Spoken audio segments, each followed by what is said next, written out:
que, bueno, la Revolución Rusa en realidad fueron dos revoluciones. Hubo una revolución que es la de febrero-marzo del 17, que lamentablemente se frustra porque hubiera convertido a Rusia en el país más democrático, más social y más avanzado del globo. Pero esa revolución se desploma por el golpe de Estado bolchevique del que hace ahora 100 años. Eso cambia dramáticamente la historia universal. Los fascismos son un intento de responder al socialismo bolchevique con un socialismo nacional. O sea, si no hubiese habido revolución, si no hubiese triunfado la revolución del 17, de 1917, no hubiera habido, tal vez, es contrafacto, pero no hubiera habido fascismos. Muy posiblemente El fascismo nace como respuesta a esa revolución. Una respuesta que además quiere ser socialista, eso lo dice el propio Mussolini. A Mussolini hay un momento que le preguntan a principios de los años 20 qué es el fascismo.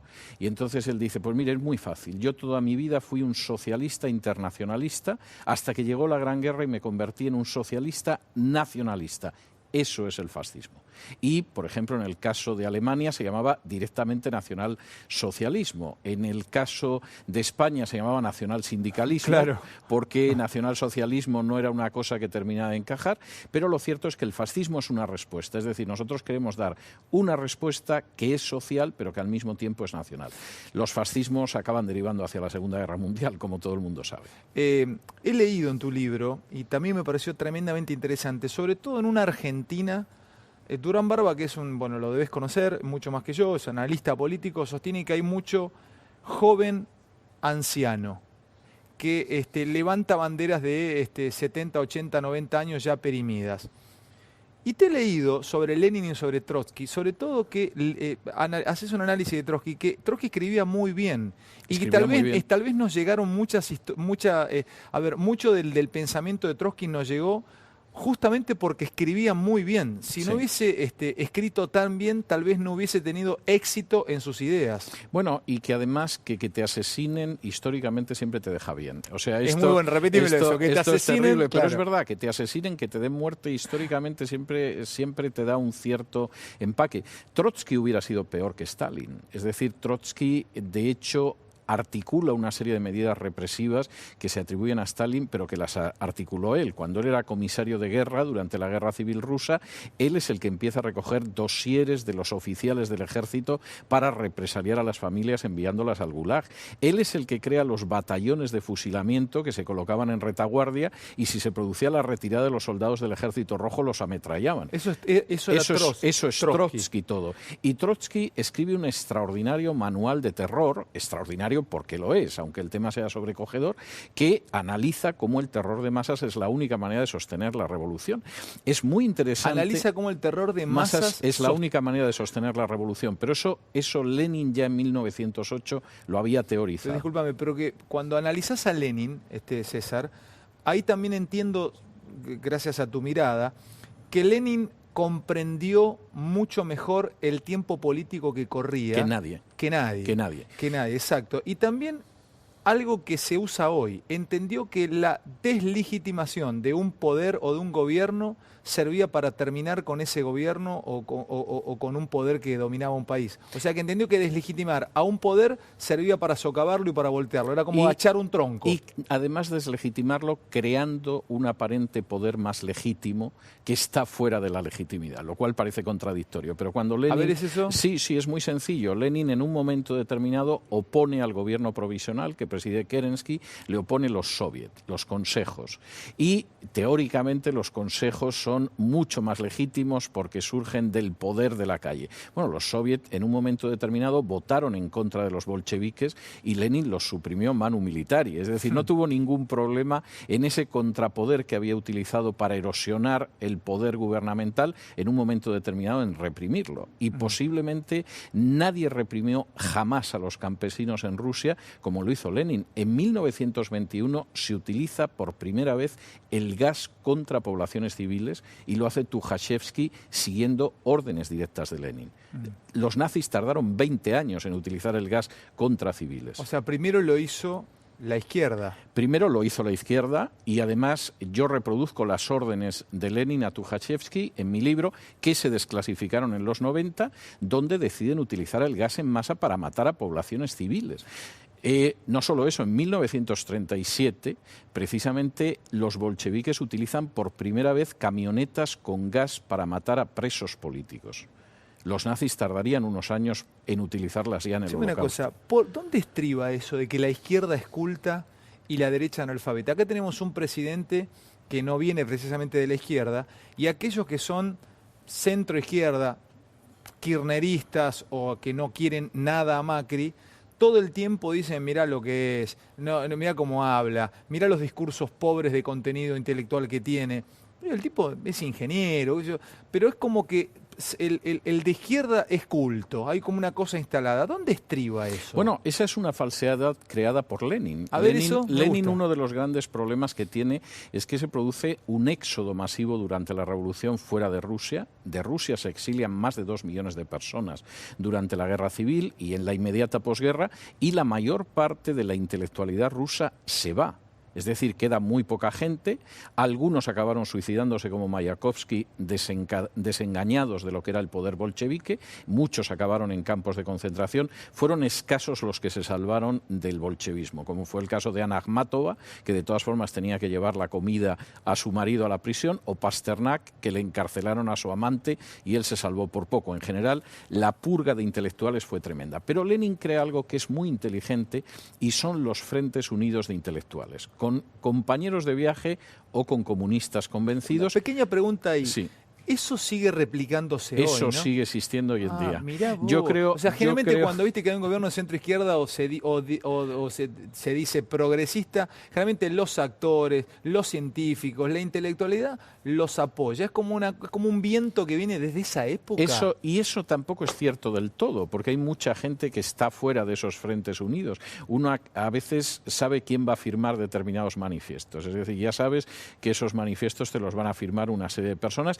Eso es una creación directa de Lenin, que se perfeccionó mucho en la época de Stalin, pero que la crea Lenin. Es decir, dar la imagen de que efectivamente el progreso, la ciencia, la intelectualidad, la cultura está con nosotros, aunque estemos enviando a los campos de concentración a los intelectuales. Entonces. Es una creación de Lenin y es una creación inteligente. Por ejemplo, Lenin consigue convencer a Maxim Gorki para que vuelva de Capri y vuelva a Rusia para dar la idea de que efectivamente la inteligencia rusa, la intelectualidad rusa apoya a los bolcheviques cuando los bolcheviques están fusilando a Mandelstam, a Bebel, a tantísimos escritores. Ustedes se dan cuenta el nivel que produce o que le da el nivel que le da la charla César, ¿no? César Vidal es muy generoso conmigo. Les recomiendo de los tantos libros que tiene César, ¿no? No quiero ir pasando, este es el último, ¿no? Revolución Rusa, un balance, 100 años ya de distancia a la Revolución Rusa. Déjame preguntarte, meterte en algo de peronismo, después hablamos de cómo ves a Argentina, cómo ves a Macri. Te vi en YouTube, te escuché, yo a veces te pongo y me quedo de pronto, no sé, o cocinando o haciendo alguna cosa en casa y vos estás de fondo hablándome como una radio. Diste una charla, creo que en una universidad, y empezaste a hablar de peronismo. Digo, ¿está hablando de peronismo Vidal? Como si estuvieses hablando en una universidad acá en el conurbano, como llamamos, sin embargo estabas en Estados Unidos. Y decís en esa charla, César, Perón entiende casi perfectamente al fascismo de Mussolini. Totalmente. Y le copia 3 o 4 cosas puntuales. Que había que controlar la prensa, que había que controlar la justicia, que había que controlar el aparato eleccionario. Empecemos por eso. ¿Entiende al fascismo de Mussolini Perón? Yo creo que pocas personas han entendido mejor el fascismo de Mussolini que Perón. Él estuvo desempeñando un puesto diplomático en Italia, lo conocía muy bien, leyó los textos del fascismo italiano y los conocía muy bien, y él capta una tercera vía. Es decir, frente al sistema capitalista liberal y frente al sistema comunista, él se encuentra con una tercera vía, que es el fascismo italiano, en la época en que el fascismo era Mussolini, no en la época actual en que fascista pues es Donald Trump, es George Bush, es Margaret Thatcher o cualquiera. Ya el fascismo se ha convertido en una palabra misil contra aquel al que quieres destruir, ¿no? ¿Siempre fue una palabra misil? No siempre fue una palabra misil. Hay que tener en cuenta... Te pregunto esto porque hay palabras y conceptos que fueron cambiando. Liberal Por supuesto, no tenía Exacto. el contenido, y el fascismo hubo una época en que Gandhi hablaba bien de Mussolini y Winston Churchill dijo aquello de que si algún día Gran Bretaña se encontrara con una crisis nacional, yo quisiera que hubiera un hombre como Benito Mussolini para regir los destinos de Gran Bretaña. Es decir, hubo una época anterior a la Guerra Civil Española y a la Segunda Guerra Mundial en que Mussolini tiene muchos seguidores. Para muchos es la tercera vía. Esa tercera vía Perón la capta magníficamente. Por un lado, el contenido social, por otro lado, por supuesto, el anticomunismo, anticapitalismo y un sentimiento nacional muy fuerte, que es muy claro en Perón. Y luego capta perfectamente la maquinaria de mantenimiento del poder, es decir, el fascismo italiano... Maquinaria de mantenimiento del poder, que es era como un motor que mantenía el poder dentro del fascismo. Y además él lo hace magníficamente porque Perón se da cuenta de algo que se dieron cuenta algunos europeos, y es que aunque había una dictadura en Italia, fue una dictadura mucho más suave que la dictadura soviética o lo que luego fue la dictadura de Hitler en Alemania. Es decir, Mussolini nunca llegó a tener más de unas docenas de presos políticos, tuvo exiliados, pero fue una dictadura que ejecutó escasísimas condenas de muerte. ¿Sabes qué les duele a los peronistas? Vos en este momento, César, contando esto, hay mucho peronista del otro lado que pueden sentirse... Tu mirada es histórica, tu mirada es de un analista, sí, sos un doctor en es otra historia, cosa, sí. que tildar a Perón de fascista. Pero bueno, o sea, copió sí, esas pero historias. No en el sentido en que ahora se utiliza insultantemente, sino en el sentido de que es la persona que cree en la tercera vía. Y es una tercera vía con un contenido muy fuerte de contenido social y es una tercera vía con un contenido muy fuerte de corte nacionalista. Posiblemente las grandes tensiones que ha tenido el peronismo a lo largo de su historia, en algún caso de auténtica guerra civil entre peronistas, es porque hay un sector que se siente más identificado con la carga nacionalista y un sector que se siente mucho más identificado con esa carga social. Hay algo también que coincide, ¿no? La marcha, de pronto, el pueblo pidiendo la libertad de Perón. Es la marcha sobre Roma, el equivalente a la marcha sobre Roma. Hay algo claro, religioso, no cabe duda, ¿no? Hay algo religioso ahí. Claro. Ese concepto casi religioso, casi de creencia.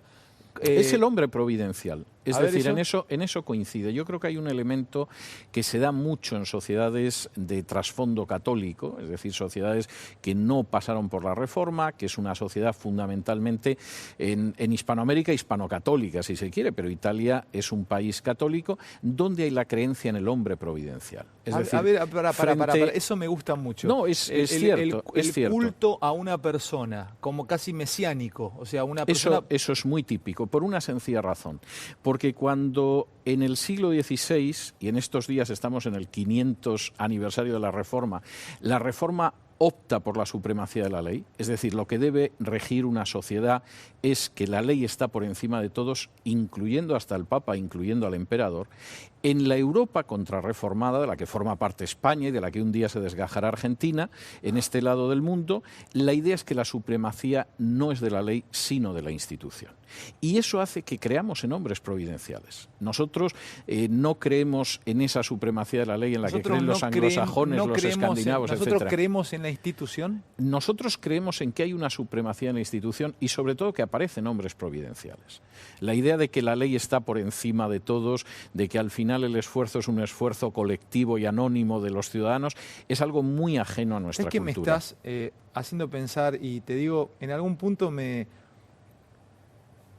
deja cierta desazón, porque ahora entiendo... Es desazonante. Pero claro, es desazonante, y ahora entiendo que tal vez, o sea, hay un sesgo cultural totalmente en nuestras sociedades que por eso no le encontramos la vuelta a la justicia. Tenemos justicias pendulares, claro, justicias que cambian, que van por el lado que va el gobierno. Claro, no hay una justicia...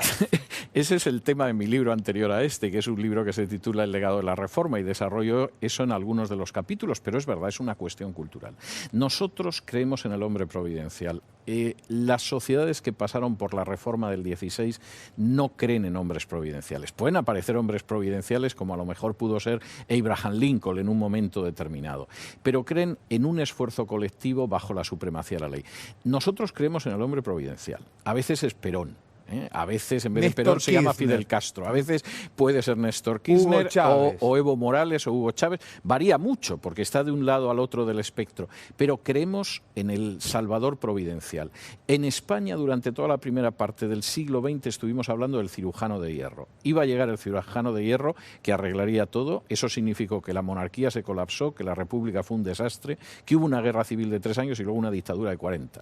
De modo que eso forma parte de nuestra cultura y posiblemente es uno de los elementos que tenemos que detectar en nuestra cultura y corregir, porque si no nuestra historia es una noria en la que continuamente estamos dando vueltas a la misma situación. Y cada vez que construimos algo, como carecemos de esa base, al final el edificio se nos desploma. Pero ¿cómo puedo...? Hay que romper un sistema cultural, ¿eh? Totalmente, es que al final el problema es cultural, entendiendo por cultural no la cultura artística o de lectura que pueda tener la gente. Argentina es un país que en ese sentido tú no tienes nada más que recorrer Buenos Aires para ver la cantidad de librerías que hay, de teatros, etcétera, y darte cuenta que está muy por encima de la mayor parte del subcontinente.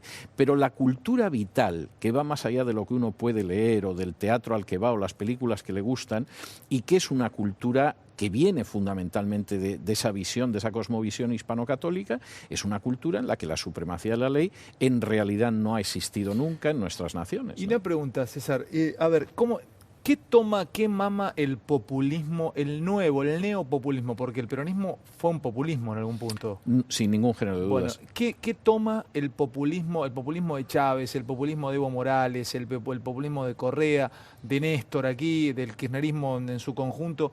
¿Qué toma? ¿Qué conceptos toma de este sistema? Bueno, entonces, ¿tiene algún concepto fascista en algún punto? Sin ningún género de dudas. Es decir, yo no tengo ¿Tiene algunos ninguna condimentos duda, del fascismo, el populismo? Yo no tengo ninguna duda de que el chavismo está, y esto a Hugo Chávez le horrorizaría escucharlo si todavía viviera, el chavismo está mucho más cerca del fascismo de Mussolini que del marxismo de Lenin, aunque insista en que es socialista y es el socialista del siglo XXI. Hubiera estado más cerca de Mussolini, del fascismo de Mussolini. Mucho más. Es continuamente la referencia al pasado. Que en su caso eso me encanta. No puede ser Roma, es Bolívar. Es la referencia claro, era Bolívar. Claro, era Bolívar. Y acá en el último tiempo era a Néstor. Exactamente. Entonces, esa referencia al pasado es muy poco bolchevique, de entrada. ¿Cómo lo es cierto, eso? claro, porque el bolchevismo lo que pretende es hacer tabla rasa de todo el pasado. Luego, en un momento determinado, van a tener que recuperar aquello, porque si llegan los tanques alemanes, tienes que hacer un llamamiento a la Santa Madre Rusia. Solamente con el bolchevismo tú no te enfrentas a Hitler. Pero el bolchevismo, por definición, es hacer tabla rasa. El socialismo de un Correa, de un Kirchner, de un Hugo Chávez, de un Evo Morales, está mucho más cerca de la visión socialista del fascismo que de la marxista. Y de hecho,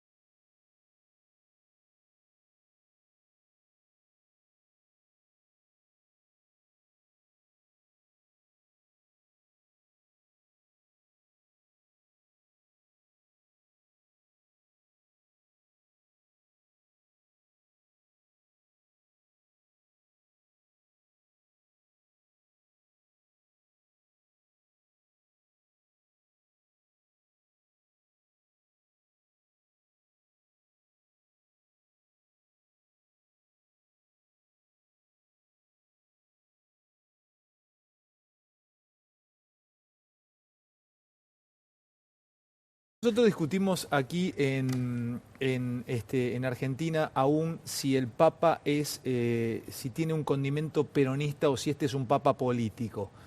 ¿Todo Papa fue político? Generalmente sí. Sí. ¿Y qué pensás del Papa? ¿Qué pensás de Francisco? Bueno, vamos a ver. Por regla general, los papas son políticos porque el Estado Vaticano es un Estado y está reconocido como tal Estado.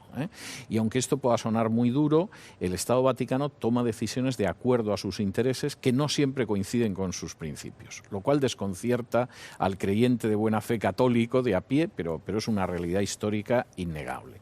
Yo creo que el Papa Francisco es un personaje para este momento. Es decir, para este momento mundial. Para este momento mundial, la Curia ha considerado que el hombre era el Papa Francisco, y tengo que decir que como 4 o 5 días antes de su elección yo publiqué un artículo dando el retrato robot del futuro Papa y era Bergoglio, aunque yo no mencionaba a Bergoglio. Es decir, el nuevo Papa tenía que ser un Papa hispano, porque Hispanoamérica es la única zona del mundo donde la Iglesia Católica, además de la influencia, mantiene todavía una influencia social grande. Eso no sucede ya en Europa y en otras partes del mundo es testimonial. Tenía que ser un hispano, pero no podía ser un hispano étnico. Teníamos que encontrar un hispano que no le causara problema a un norteamericano o a un centroeuropeo, claro, etcétera, etcétera. Y tenía que ser un hispano que además se llevara muy bien con los regímenes del llamado socialismo del siglo XXI. Y ahí Bergoglio encajaba, porque yo a Bergoglio, que hace que le sigo mucho tiempo, en su día escribió el prólogo para un libro que se titulaba Conversaciones entre el Papa y Fidel, y en 50 páginas de prólogo él sostiene totalmente la lectura de la situación internacional que hacía entonces Fidel Castro.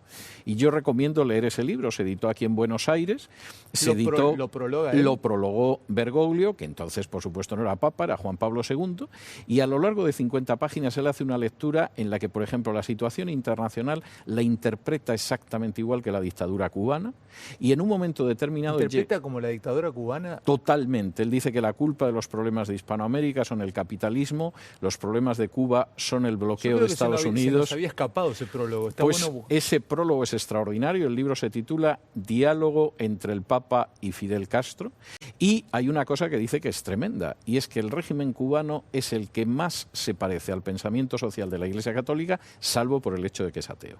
Bergoglio era